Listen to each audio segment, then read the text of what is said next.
नमस्कार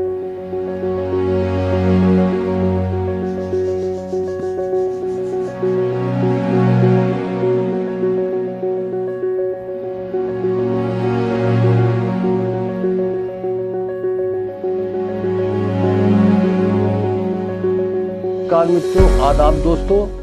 जैसा कि मैंने आपको पिछले वीडियो में बताया था कि बहुत जल्द ला रहा हूं सुपाच्य भोजन।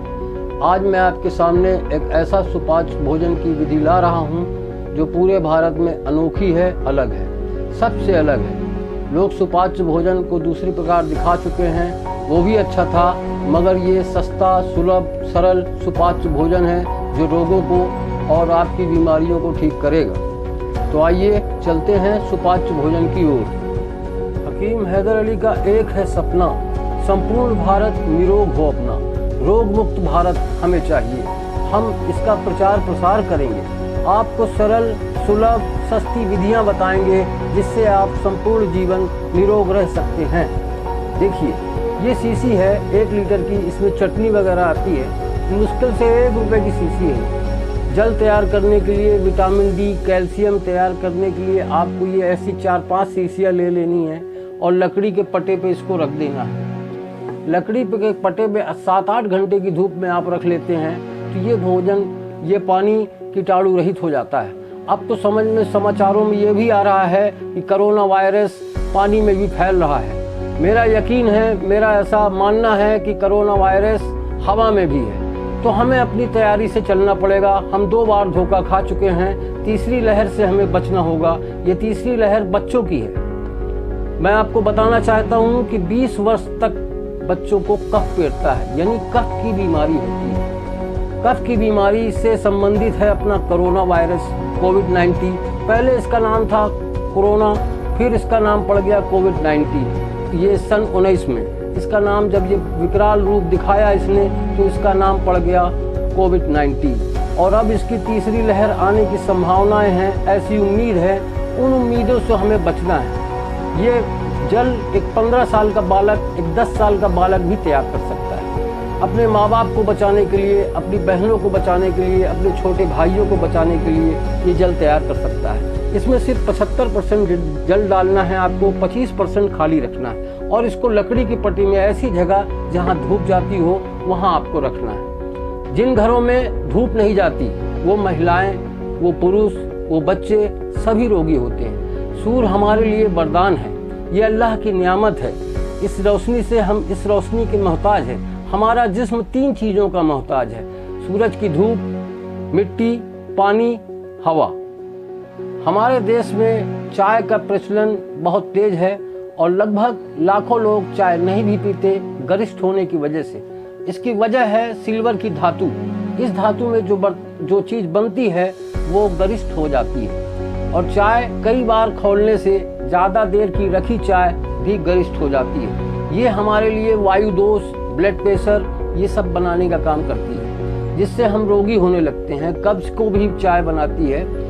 और इस चाय को अगर हम सुपाच्य करना चाहें तो कैसे कर सकते हैं? चाय में शक्कर मेन होती है, शक्कर में फैट होता है, ये देर से हजम होती है। शक्कर पीने के बाद, शक्कर खाने के बाद प्यास ज़्यादा लगती है। चाय अपन पीते हैं तो इसमें सिर्फ वो जो शक्कर अंदर गई है उसको पानी पी पी के हम दूर करते हैं। अगर हम इसमें सूर्य तत्व जल इस चाय बनाने के पानी में डाल दें और ऐसी चाय बनाएं, जब ये चाय आप पिएंगे तो आपको इसका अलग ही मज़ा है। ना तो आपको गैस बनेगी, ना कोई गैस के कोई प्रॉब्लम होंगे, और अगर कोई समस्या अंदरूनी है तो ये पानी उसको दूर कर देगा। तो मैं आइए चाय से शुरू करता हूँ। सबसे ज़्यादा भारत में चाय बिकती है और यही चाय से शुरू करता हूँ कि अगर भारत के लोग चाय में इस पानी का इस्तेमाल करने लगें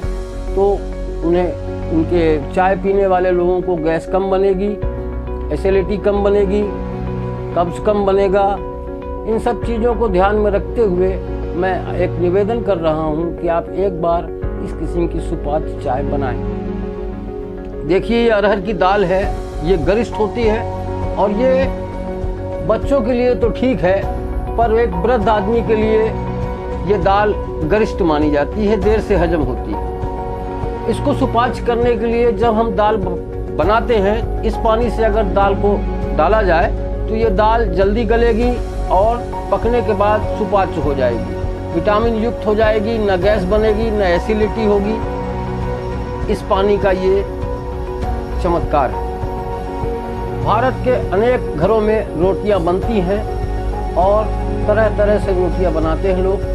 भाजी पीसकर आटा गूंथते हैं, ये भी एक सुपाच्य भोजन की प्रतिक्रिया है। अगर हम इसमें आटा गूंथने में, आटा को सानने में इस जल का इस्तेमाल आटे के साथ करते हैं तो ये रोटी सुपाच्य हो जाएगी और कैल्शियम विटामिन युक्त हो जाएगी और जल्दी हजम होगी, वायु दोष का खतरा टल जाएगा। हमारे यहाँ पहले सोलर कुकर चलते थे, उन सोलर कुकरों के डिब्बे में खाना बनता था, पर आज वो विधि लुप्त हो रही है। कोई भी सोलर कुकर में खाना नहीं बना रहा है। अगर आपको मैं एक सरल विधि ला रहा हूँ, सरल विधि बता रहा हूँ आपके स्वास्थ्य के हित के लिए, तो आपको इस पे अमल करना होगा। बस 8 घंटे की धूप में इसको पानी को तैयार कर लीजिए, शाम को उठा लीजिए। ये पानी आपके घर में होना चाहिए। अगर आपने खाने में इस पानी को नहीं डाला, भूल गए किसी कारणवश, और घर में किसी को खांसी आ रही है, किसी को हल्की थकान लग रही है, किसी को दर्द है, ये पानी 1 कप पिलाएंगे और उसका रिजल्ट तुरंत देखेंगे कि आपके परिवार में उसका रिजल्ट क्या पड़ता है। जो हमारे भारत के निवासी इस विधि को तैयार नहीं करते, उनके लिए सरल विधि ये है कि खाने में 200 ग्राम सलाद खाएं, भाजियों का, सब्जियों का प्रयोग ज़्यादा करें और स्वस्थ रहें, मस्त रहें। और क्या चाहिए। आज हमारे 100 सब्सक्राइबर हो चुके हैं। मैं बहुत बहुत आप लोगों का शुक्रगुजार हूँ, एहसानमंद हूँ कि आप लोगों की मोहब्बत ने 100 सब्सक्राइबर मुझे दिए हैं। आगे आने वाला मेरा वीडियो है रंग के संदेश। कौन सा रंग का क्या संदेश है ये नहीं जानते। वकील काला कोट पहनते हैं पर काले कोट का क्या संदेश था ये नहीं जानते। भारत की महिलाएं लाल सिंदूर लगाती हैं, उस सिंदूर का महत्व नहीं जानती कि उस रंग का क्या संदेश है। सफ़ेद रंग कफनों में, मकान की पुताई में, अखबारों में, नोटिसों में जाता है, पर उस सफ़ेद रंग का महत्व नहीं जानते लोग कि सफ़ेद रंग का संदेश क्या है। हरा रंग क्या संदेश है। इन तमाम रंगों के बारे में मेरा अगला वीडियो आ रहा है और उसके इंतज़ार में आपको कम से कम 1 सप्ताह रहना होगा। बहुत बहुत धन्यवाद, आपने समय दिया, सब्सक्राइब किया, लाइक किया। इससे ज़्यादा मुझे और क्या चाहिए। मैं आप सभी के प्रेम मोहब्बत का एहसानमंद हूँ। नमस्कार।